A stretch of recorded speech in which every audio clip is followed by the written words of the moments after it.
মুয়াজ্জিন সাহেব যদি জিজ্ঞাসা করে আমার কাছে কি লেগে আছেন, আমি তো প্রধান বক্তাও না, বিশেষ বক্তাও না, বলে না আমি বক্তার ক্ষেত্রে গেলি লেখতে না বক্তা, আপনি মুয়াজ্জিন, আপনি মালিকের ঘরের খেদমত করছেন, আপনারে দেখতে আসছি, আপনার কাছে বসতে আসছি একটু। এই বসার দ্বারা ইনশাআল্লাহ আল্লাহ তাআলার মহব্বত মারিফাত দিলের মধ্যে আসবে। আল্লাহ আমাদেরকে তৌফিক দান করে, আল্লাহ তাআলা আমাদেরকে কবুল করে। আমি যেই ছোট্ট ছোট্ট কয়েকটা আয়াত পড়ছি, আর অল্প একটু সময়, আমাদের প্রথম থেকে ইচ্ছা আমি ইনশাআল্লাহ 8টার ভিতরেই টার্গেটে আসা যে শেষ করে ফেলা মজলিস। তো এই জন্য এরপরেই আমরা এশার নামাজ পড়ব।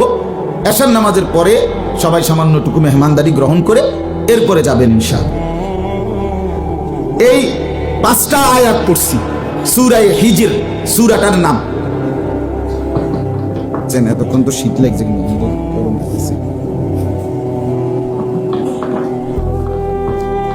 কারীমের 13 নম্বর পারা, কোরআনুল কারীমের 51 নম্বর 15 নম্বর সূরা, 15 নম্বর সূরা কোরআনুল কারীমের এই 15 নম্বর সূরা হিজর সূরাটার নাম।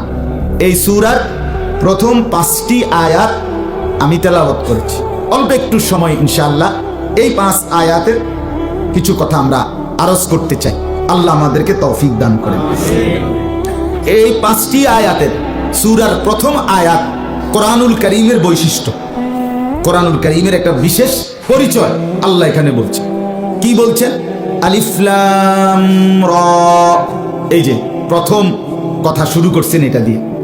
কোরআনুল কারীমের মধ্যে মোট 29টি সূরা আছে এরকম, যেই সূরাগুলোর শুরুতে আল্লাহ তাআলা আরবি হরফগুলোর কিছু অক্ষর, এরকম বিচ্ছিন্ন অক্ষর এই সূরাগুলোর শুরুতে আল্লাহ তাআলা নাজিল করেছেন।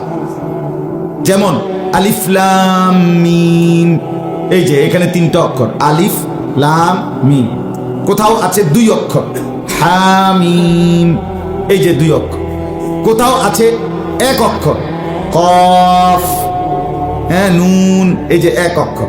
কোথাও আছে 4 অক্ষর হামিম আইন সিন, না 5 অক্ষর, মানে কাফ হা ইয়া আইন সাদ, এই 5 অক্ষর। 4 অক্ষরও আছে, কোথাও 4 অক্ষর 5 অক্ষর, কোথাও 2 অক্ষর 3 অক্ষর 1 অক্ষর, এরকম আলাদা আলাদা আল্লাহ তাআলা কতগুলো অক্ষরের সমষ্টি, এগুলো আল্লাহ তাআলা সূরার শুরুতে উল্লেখ করেছে।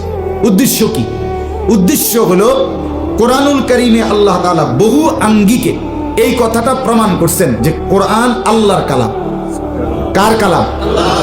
মক্কার কুরাইশরা প্রতিনিয়ত রাসূলুল্লাহ সাল্লাল্লাহু আলাইহি ওয়াসাল্লামের বিরোধিতা করতে গিয়ে এটাও বলতেন যে কোরআন মুহাম্মদের বানানো, আর এই কথাটার কাউন্টারে আল্লাহ বহু আঙ্গিকে জবাব দিছে।